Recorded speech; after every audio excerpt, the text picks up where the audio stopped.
Water signs, tignan po natin kung ano ang mensahe para sa iyo ngayong araw. Keep in mind po na ito ay general reading lamang. So, hindi po lahat ay makaka-relate. So, be open-minded. Sa mga hindi pa po nakasubscribe dito sa ating channel, please subscribe na po kayo and palike na din po ng ating video. At sa mga nais po mag-avail ng ating private readings, ng ating Evil Eye Amulet, ng ating Cures Bracelet, makikita nyo po yung link sa description box, Star of Intentions by Aliana Reyes. Okay, tignan po natin kung ano ang mensahe para sa iyo ngayong araw. Happy birthday nga po pala kay Cancer. Ayan. So, good chemistry, great vibes, positive.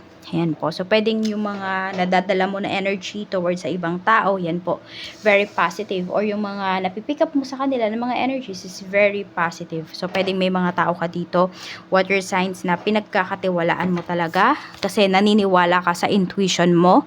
Ayan, pwedeng intuition mo po yung sinusunod mo.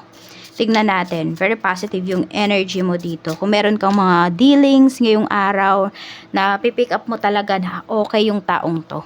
Okay, magkakasundo ka agad kami ng taong to, makakadeal ko kaagad to. We have resources. Sabi dito, be grateful for what you have and have something for the future. Use wisely and as needed. Ayan po, pagdating ito sa inyong mga pinagkakakitaan. Sabi nga, be grateful. Yan, yung iba po sa inyo, sa mga trabaho po ninyo ngayon, be grateful. Be grateful kasi mayroon pa ring dumarating na blessing sa inyo, maliit man yan or malaki, be grateful. Isa po yan talaga sa way para mas marami pang blessings yung dumating sa inyo. Maging grateful kayo kung ano yung mayroon kayo, water signs.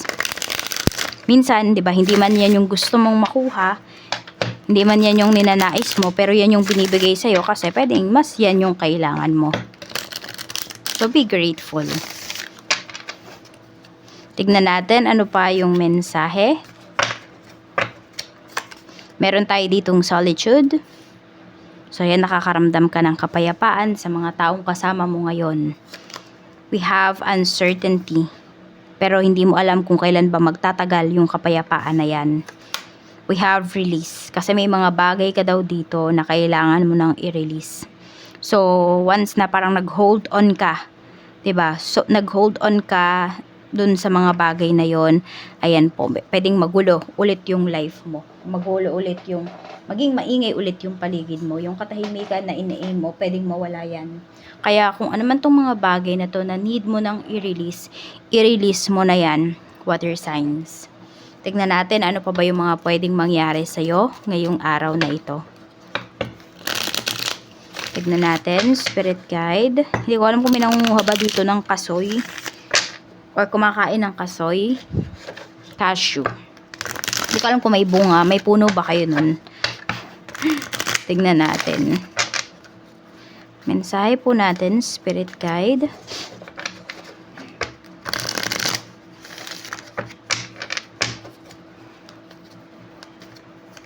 We have Knight of Pentacles.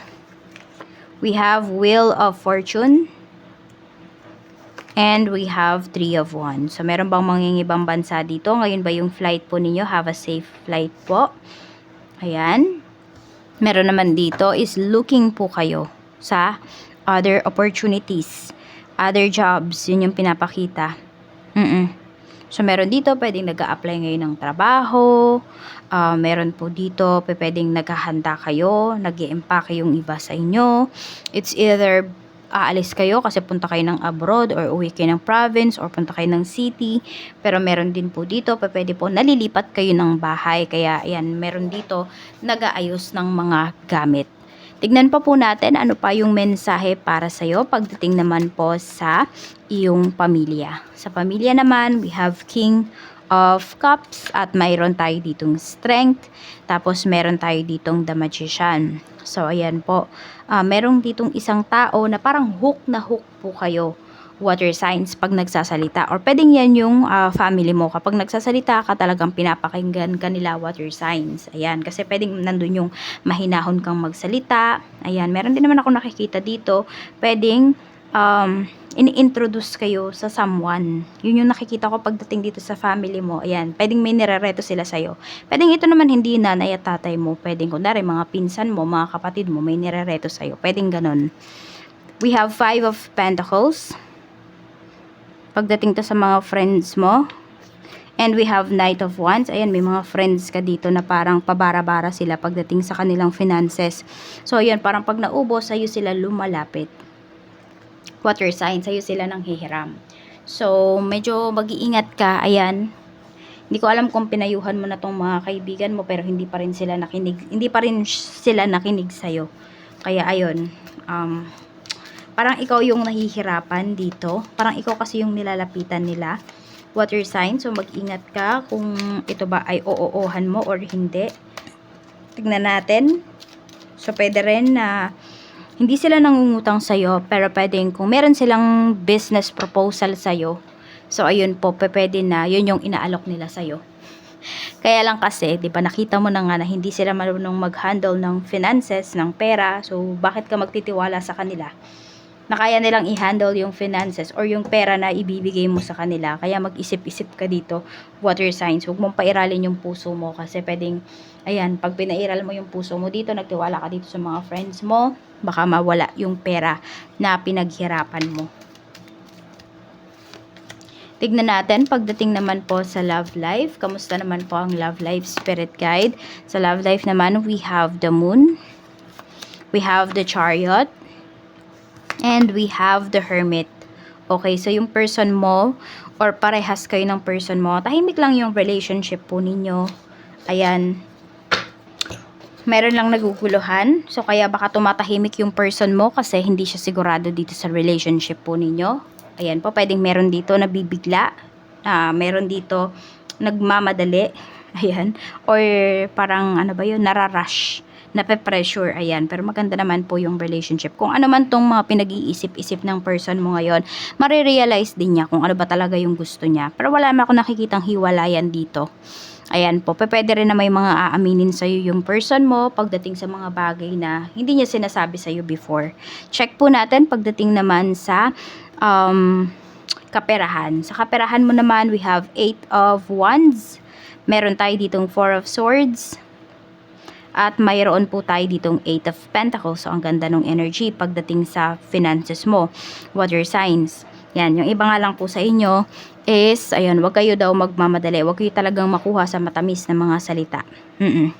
Meron dito, kailangan nyo talaga, yung iba po sa inyo, no, kailangan nyo talagang umalis kasi pwedeng nandun yung mas magandang opportunity para sa inyo. So, alis kayo dyan kung nasaan man kayo. Kung mabigat yung mga nangyayari sa life ninyo, mabigat yung mga buhay-buhay po ninyo, water signs, maaring dyan sa lugar na kinatitirikan ng bahay ninyo, dyan sa lugar kung nasaan kayo, dyan mabigat. Kaya lumayo po kayo, umalis kayo dyan. Kasi pwedeng wala talagang kasaganaan at paparating para sa inyo. Kasi nakikita ko dito, nandun yung parang okay na. Pag may dumarating na pera, parang ay okay na for today. Yan, parang you're living day by day. Parang ganun, ano ba, paycheck to paycheck, parang ganun. Oo. Kaya no, kahit anong pagsisikap ng iba po sa inyo, hindi umaangat yung pamumuhay ninyo. Kasi pwedeng may sumpa dyan sa bahay or sa lupa po ninyo. Okay? Pero meron naman dito, ayan, payapa naman po kayo. Ano man, you have peace of mind kasi alam niyo sa mga susunod pa na mga buwan, meron kayong kakainin.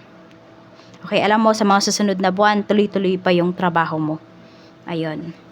Tingnan natin, ano pa yung mensahe pagdating naman po spirit guide sa trabaho. Sa trabaho, we have Ace of Swords. Meron tayo ditong 10 of Swords at meron tayo ditong Queen of Cups. So, ayan po, pwedeng mayroong ino-offer sa'yo dito. Yung ino-offer na to sa'yo, parang ipipilit pa to sa'yo, water signs. Yun yung nakikita ko. Baka ikaw gusto mo nang tumanggi. Pero yung mag-o-offer kasi sa'yo nito, talagang ipipilit niya sa'yo. Okay? So, ayan po. Yan o, parang tinuturo niya. Ito pa yung pwede mong makuha, ganito, ganyan. Parang may pagpipilit. Ayaw kang pakawalan. Yan yung nakikita ko dito. Tignan po natin pagdating naman po sa inyong negosyo. Sa negosyo naman, we have 5 of Swords. Ayan, mukhang ano ba yan? i-inventory ba yung iba sa inyo? We have King of Wands at mayroon tayo ditong King of Pentacles. So may mga transactions kayo dito na pwedeng sabihin natin, isa lang po sa inyo yung kikita. Okay?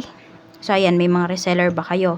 Tapos ayun, pwedeng mas malaki talaga yung kinikita nila compare sa'yo kasi ikaw binababaan mo pa yung binibigay mo sa kanila.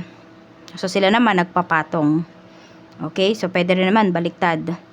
So, ayan po. Basta, pwedeng nasa usapan nyo na lang yan eh. Kung sino man tong ka-deal mo. Okay?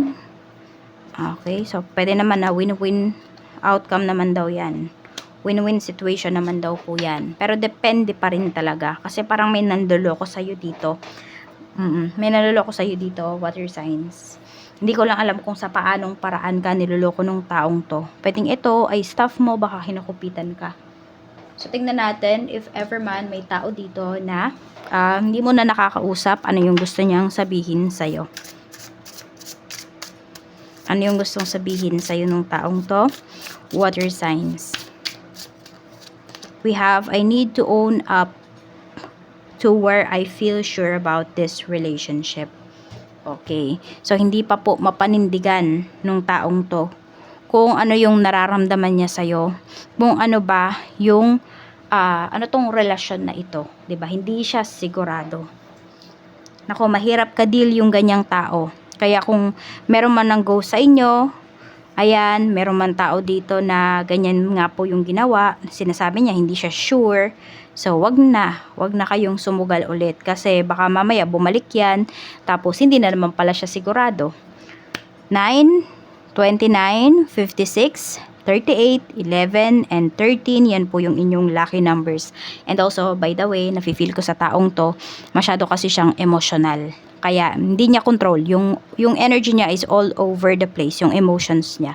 Kaya, kayo yung talo dito pag pinabalik niyo to sa buhay po ninyo. Kasi, pwedeng ulitin niya yung ginawa niya sa inyo. So, ayan lang po. Mag-iingat kayo always and more blessings to come.